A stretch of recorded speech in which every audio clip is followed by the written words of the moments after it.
IUP 80% itu punya Republik Indonesia. Yang benar itu adalah industrinya, smelternya itu 85% itu asing.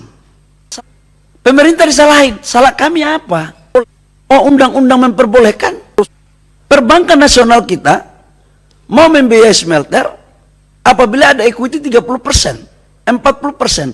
Sampai ayam tumbuh gigi, mana ada bisa kita menciptakan pengusaha baru? Apa yang menjadi target kita? Untuk baterai mobil, target kami adalah ingin menjadikan Indonesia salah satu negara terbesar produsen baterai mobil.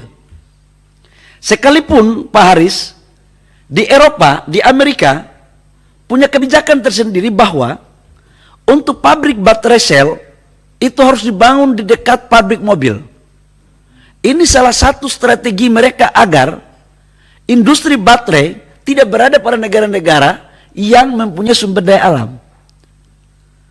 Tapi saya akalin mereka, kalau kalian mau begitu, kami nggak kirim bahan bakunya. Maka kemudian adu konsep. Agar kita tidak dibawa ke WTO, maka konsep kami adalah ketika tetap mereka memaksakan diri, boleh kamu bawa hanya berbentuk prekursor ketoda, tapi kita akan mengenakan pajak ekspor yang maksimal. Dan untuk hilirisasi terhadap nikel lithium untuk menjadi ke baterai antara kita dan Australia, kita jauh lebih maju. Jadi negara kita ini Pak, udah bagus ini Pak. Jadi jangan kita pesimis juga. Jadi bukan berarti negara kita ini negara kacang goreng. Aku nggak setuju kalau dibilang negara kita ini terlambat terus. Kita harus percaya dan bangga bahwa negara kita lebih maju dalam konteks pembangunan hilirisasi.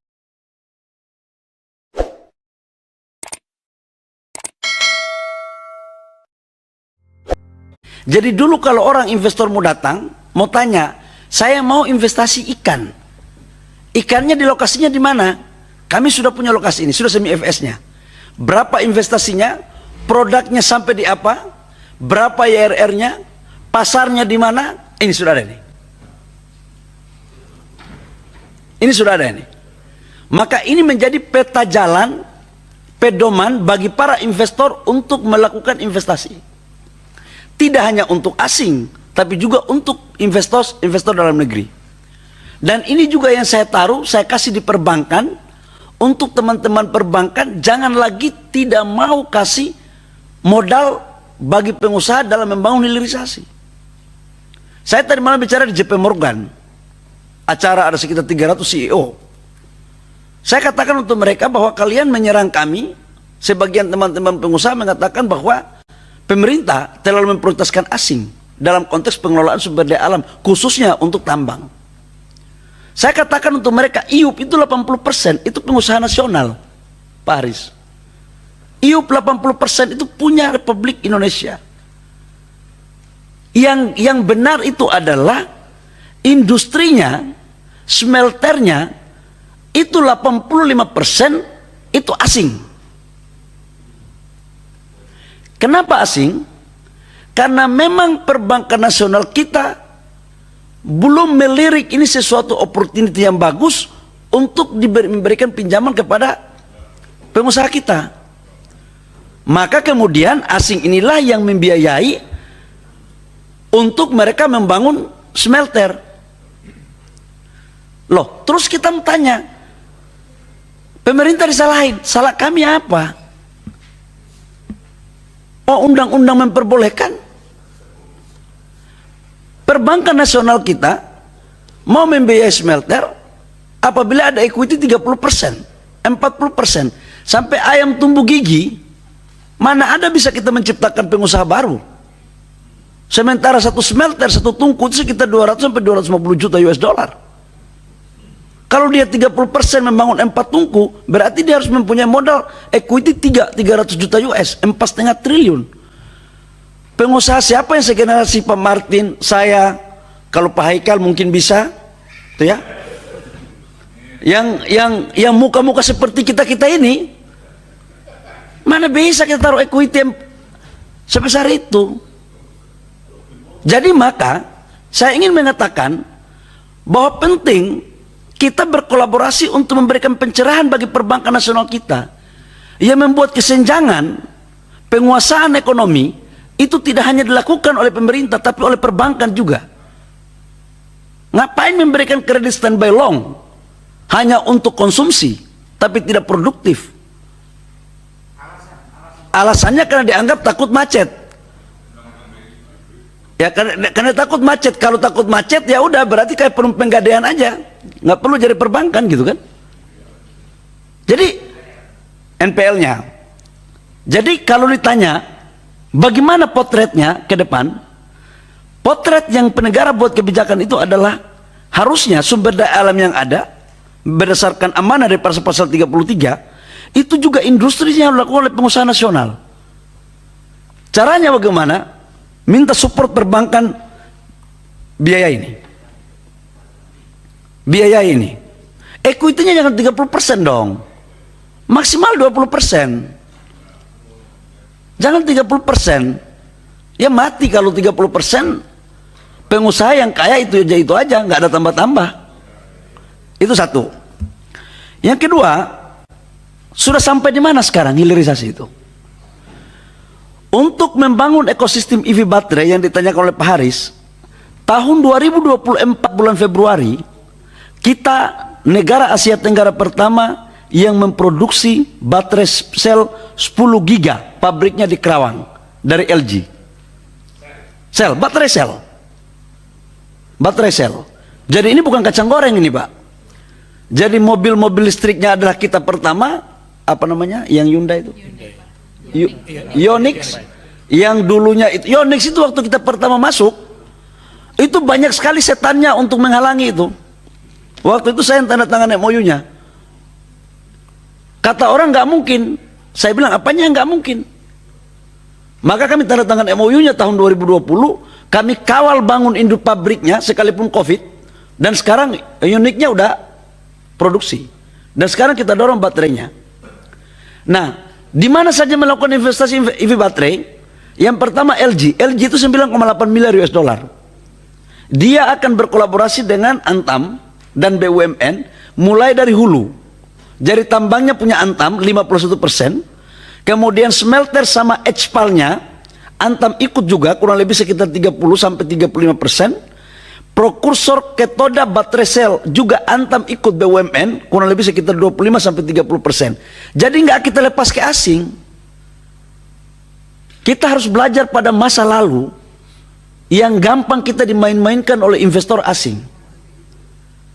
Saya tidak terlalu pandai dalam membuat teori seperti Pak Nusron Al-Mukarram, tapi saya tidak banyak bicara teori, tapi sedikit-sedikit pada ruang yang cukup versi saya itu telah melakukan itu dalam praktek. Pak, itu tadi kakao dari 21 kenapa nggak masuk, Pak? Kakao ada itu. Mana tadi? Coba dikasih Pak Heldi mana ya? Pak Heldi kasih materi lengkap untuk Pak Nusron. Saya biar lanjut dulu materi saya yang ini. Iya ya, kok nggak ada tadi kakao, tak bolak balik tadi. Jadi saya kembali ke nikel.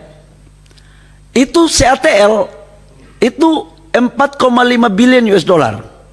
Itu dari China. LG dari Korea, dan mereka sekarang udah mulai proses di ketoda sama prokursor. Baterai selnya udah jalan. Kalau yang CATL itu dia hajar dari hulu, dari smelternya dulu baru sampai baterai sel. Kalau LG saya ikat dulu dari hilir dulu supaya kita jangan dimainin, jangan dikirain mau ambil bahan baku kita ke sana kemudian dia di hilirnya nggak dia pasang. Jadi kita kunci di hilir dulu. Nah ini udah berjalan semuanya. Kemudian yang masuk lagi adalah BASF dari Jerman sama VW. BASF ini kerjasama sama Eramet dari Prancis, itu di Maluku Utara. BASF akan kerjasama juga dengan BUMN sama pengusaha nasional.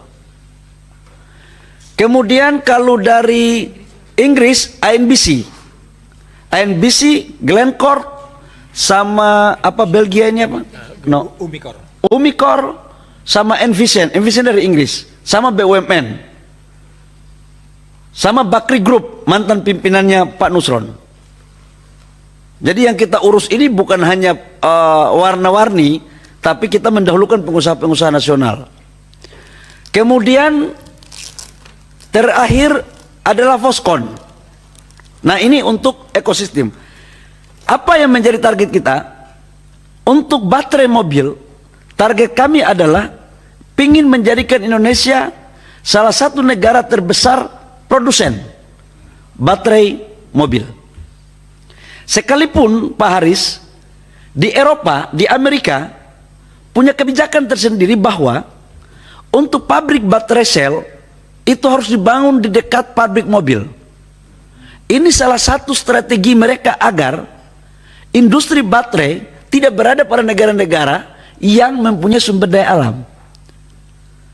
Tapi saya akalin mereka, kalau kalian mau begitu, kami nggak kirim bahan bakunya. Maka kemudian adu konsep. Agar kita tidak dibawa ke WTO, maka konsep kami adalah ketika tetap mereka memaksakan diri, boleh kamu bawa hanya berbentuk prekursor ketoda, tapi kita akan mengenakan pajak ekspor yang maksimal. Harapannya adalah tetap industri harus ada di dalam negeri dengan mendorong memakai energi baru terbarukan. Karena ke depan seluruh produk dari baterai sel itu akan diaudit mereka memakai energi apa. Itu Pak, ngeri kali. Terkait dengan informasi ke depan ada teknologi baru untuk tidak lagi memakai nikel. Kobal, litium. Kobal itu sebenarnya bagian dari turunan nikel. Dari 4 komponen baterai mobil, nikel, kobal, mangan, dan litium, yang nggak kita punya itu hanya litium, yaitu di Australia sama di Afrika. Dan 2 negara ini telah kita membangun kerjasama. Dan untuk hilirisasi terhadap nikel, litium untuk menjadi ke baterai antara kita dan Australia, kita jauh lebih maju. Jadi negara kita ini Pak, udah bagus ini Pak. Jadi jangan kita pesimis juga. Jadi bukan berarti negara kita ini negara kacang goreng. Aku nggak setuju kalau dibilang negara kita ini terlambat terus. Kita harus percaya dan bangga bahwa negara kita lebih maju dalam konteks pembangunan hilirisasi. Menyangkut dengan permintaan Pak Haris ini, ekspektasinya tinggi sekali kepada kami Kementerian Investasi untuk harus mengambil investasi hulu daripada farmasi. Cuma sayang undang-undang dan kewenangan kami sempit Pak Haris. Kami ini seperti gadis cantik yang mungil, tapi kemampuannya tidak sebesar yang dibayangkan, tetapi harapannya besar. Kalau mau, kasih kami undang-undang yang lebih besar, ruang lingkupnya agar kami berjalan sesuai dengan undang-undang. Agar tidak ada perasaan yang tercederai dalam berinteraksi dan melakukan kerjasama di antar kementerian.